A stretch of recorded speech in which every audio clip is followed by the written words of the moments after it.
Hey,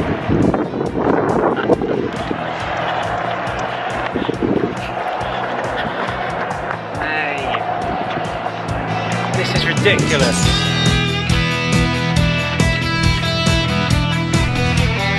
Matt and I are exploring Myanmar, which has a very complicated recent history.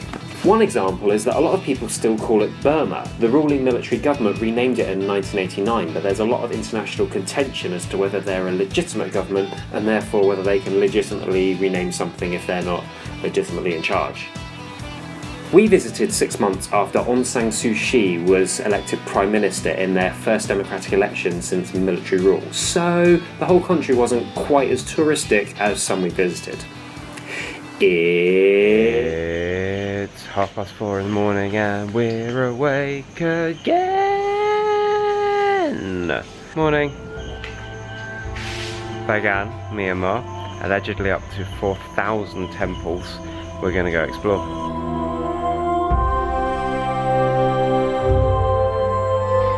Ian, talk to me. Sunrise was beautiful. However, I am not looking so beautiful at the moment. We were going along a dirt track. The front of my electric scooter kind of careered over the front of the handlebars. Little scratch there, little scratch there, some little scratches there. Had a very strong sensation of, oh, my face is going to hit the ground, which is this. It feels okay, it just stings a bit. So, I think I'll be fine, okay? Hey, we've just paid 25,000 kyat, about £16. That gets us entry to the temple zone and entry into all the main temples. So this is probably temple 5 or 6 we've gone to. A lot of the temples here feel like they just built a temple and then shoved whatever sort of Buddha was on sale at the time in the space, whereas this one, it feels like the Buddha came first and then they built the temple around it. And everyone here is slightly nicer and they're selling us less things and it smells nice. We've stopped for a coconut because it's 10 o'clock and it's hot. And we've got chatting to these guys. Yeah. Very clever. It's school holidays at the moment, so they're here working. He's 14 years old, he's been learning English since he was 4. He's got 2 more years in school and then wants to fly around the world. As a mark of respect, you have to take your shoes and socks off to enter the temples and pagodas. Stones, as we all know, get very hot when they're heated up. So some of these pagodas you've got to run across from shade to shade, otherwise it's very painful on your feet. Incredibly painful on your feet.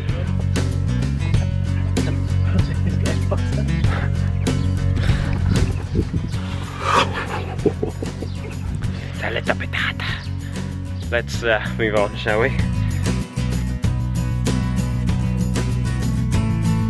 The building behind me is a hotel, has a viewpoint attached to it, and also a golf course. It's found right in the middle of all of the temples of Bagan, and I think this is a nice example of where people have got money and thought, oh, what do? We'll build a golf course. Hashtag corruption money. And that was one reason of many why this place lost its heritage status with UNESCO. We found a temple that looks very abandoned. Let's see what's going on inside. This camera is doing a very good job of showing us what's going on. In real life, you can't actually see the ground. But if you look down at it, it just looks black. Yeah, you think it would smell a bit more of people if almost sunset, right? Thank you. This is pretty cool.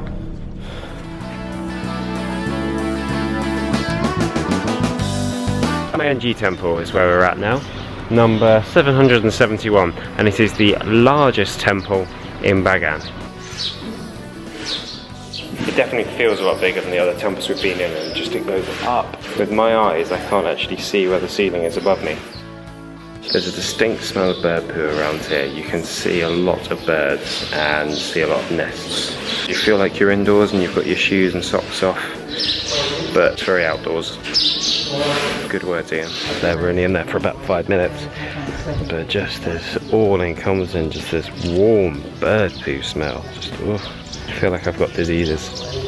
And Matt is currently looking at some pictures that have been done by a gentleman that's walked around with us. People will just walk around and talk to you and then try and sell you something. You can't buy stuff off of every single person, and you may not even want to. It's challenging our British politeness. We left Bagan and travelled through the night to Inle Lake, otherwise known as Myanmar's best tourist trap. You'll remember our tourist trap video from Peru. Click here. Annotations. Oh, they're so funny. Like and subscribe. It's just taking a bit of time to depart. Hashtag Southeastern Railways.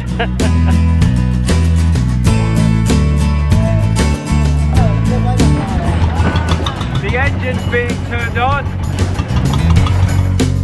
For the first 1 minute of the tour, it all seems very local. We haven't seen any other white faces, and there's a reasonable amount of staring going on.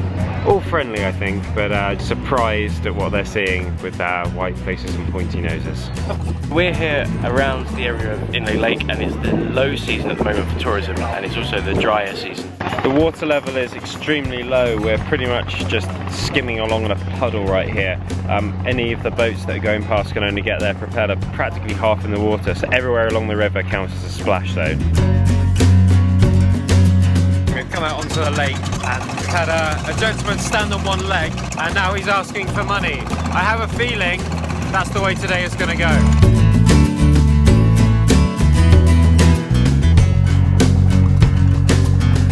We're now walking around what I believe would be a floating market, but because, as you can see, there's not really much water going on, they have to put all the stalls on tables, which I guess takes away from some of the magic, but it's kind of the same tourist stuff that we're getting, so I guess it doesn't make much difference how you look at it and then politely decline.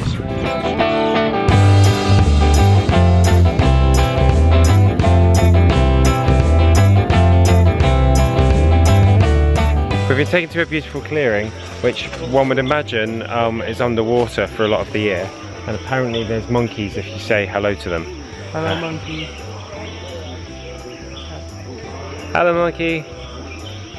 As there's not many monkeys to be seen and no water, it seems to be used as a rubbish dump. We're now at our third silversmiths on the trot. Well, there's fire here, which is quite cool. This one I made earlier. Who knew you could use toothpaste to polish your silver? It gets more shiny. I like that. They were saying that during the high season they get about 40 boats a day. We're currently in the low season and they can get 5 to 7.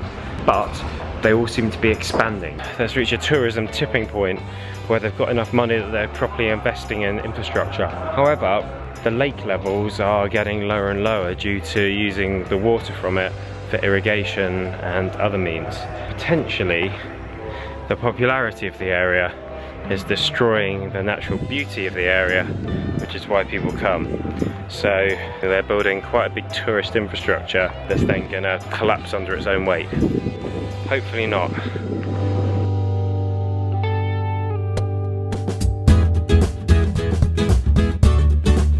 Here they're taking lotus stem and taking like a thread out of it, which is 7 times more expensive than silk. I guess the thread must be pre-dyed into the pattern, which to me is like unfathomable. I don't understand how you do that. Pigeon women, they feed the pigeons. Pigeon women. We found cigar manufacturing. They look like fruity cigars, so they've got tobacco in and then like lots of nice spices and sugars and things. Oh.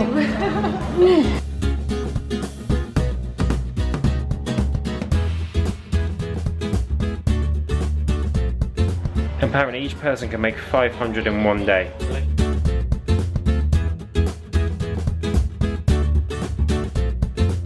So different kinds of cigars for men and women, and I smoked the women's one and it was very sweet and delicious.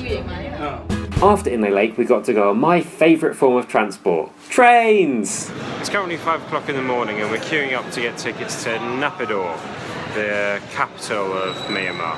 But we're only going for a day, and the reason for that is going to become apparent. So a slightly strange situation. We were queuing up to get tickets and nothing was happening, and it was about half an hour before the train was about to leave. So I went for a wander and found an important looking man reading the paper and asked for tickets. He took me through the back way into the back of the ticket office, woke up a man that was sleeping on the ticket desk, and then he spent about 10 minutes writing us out 2 tickets. So now we have the tickets to Naypyidaw. We just need to find where the train is. Very strange. You might struggle with the leg room a bit, Ian.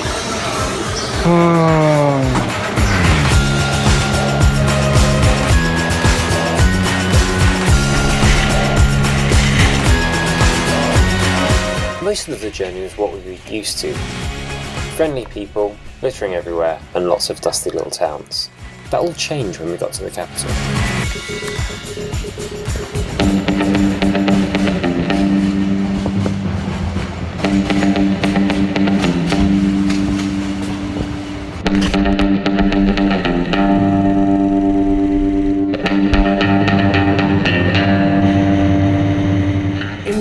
Nearly 13% of the population live in the capital city. However, in Myanmar, official figures say it's less than 2%, and even a lot of them we couldn't really find. The TripAdvisor entry for Naypyidaw is a little bit barren, so we decided to find a local car rental company, Global Ways, kind of kidnap one of their staff, Laura, and go on our own private tour of the capital.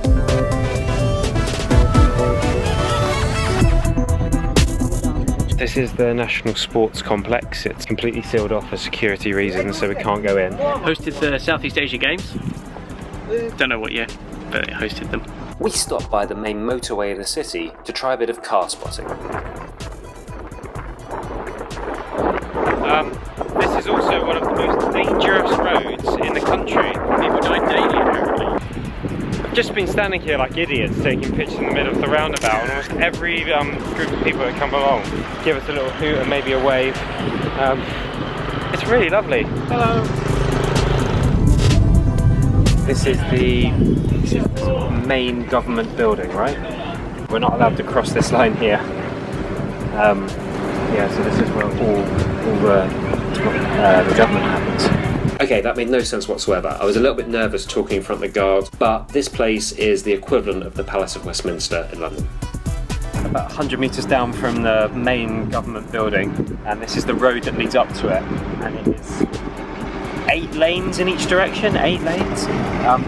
It's impressive. So now we're going to try and make our way to the middle without getting run over.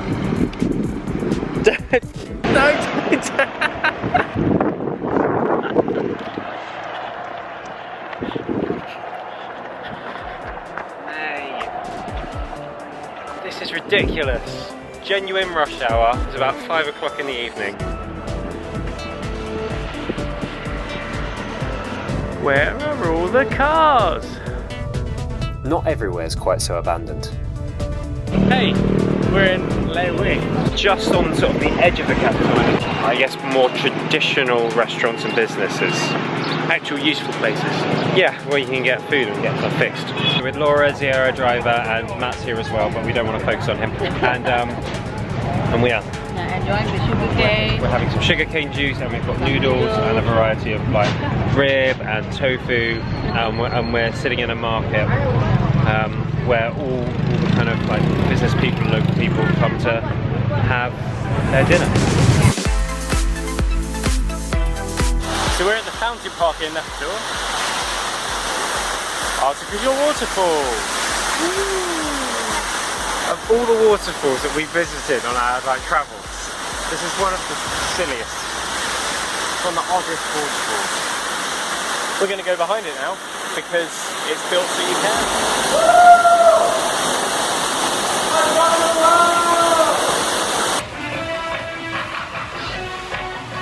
I mean, it's kind of in the middle of nowhere. Wait a minute, we're going to say some words now. Nicola! Nicola! So we're in the middle of the country. Hello? Yeah? Yeah? Hello? Oh, sorry, I was just thinking about the camera, and now this lady wants a picture.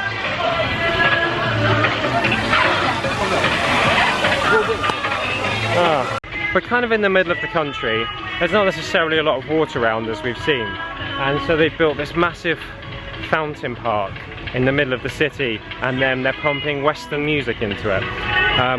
Which suggests to me that they're definitely trying to make a display that they have loads of money and everything's fine.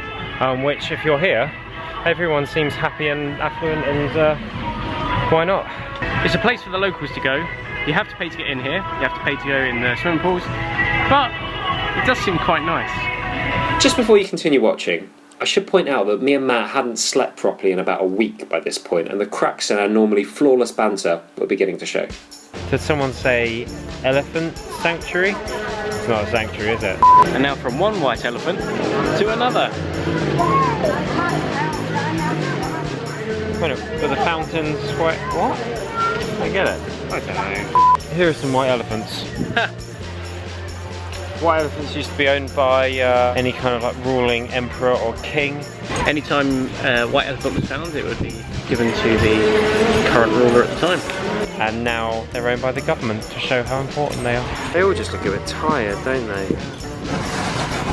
Bless you. We've seen a lot of pagodas in this trip. That was pretty big. Hey guys, do you remember those really successful Olympic Games that were held in London in 2012? And to count down to it, there was a clock in Trafalgar Square. Well, does that remind you of anything? How about the 2013 Southeastern Asian Games countdown clock? Hashtag just saying. We've got a bit delirious. We found ourselves in a very weird situation. We're sitting in the middle of a water park, listening to the best of Eurovision, whilst a selection of people ask for photos with us, watching colourful fountains that sort of like, if Butlins did Vegas, is what they would do. I haven't slept properly in days. As we left Naypyidaw, we couldn't help but notice that there were very few lights on in the many hotel rooms in the many hotels there. We also went to Mandalay, and I was very ill. The only thing I recorded was this.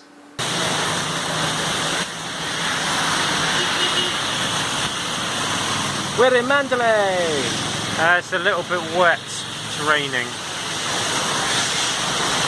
Inle the elephant back to jump and kick the bucket circus. Mushy rumpity jumpity jump, jump, jump, jump.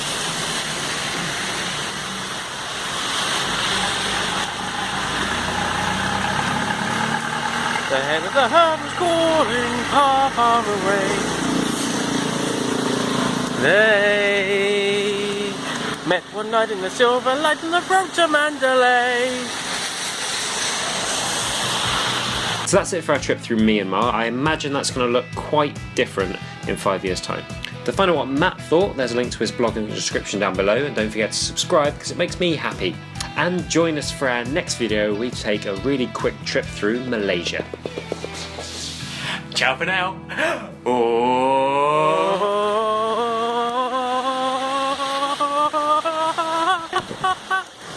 Nelly the elephant back to trunk and sick.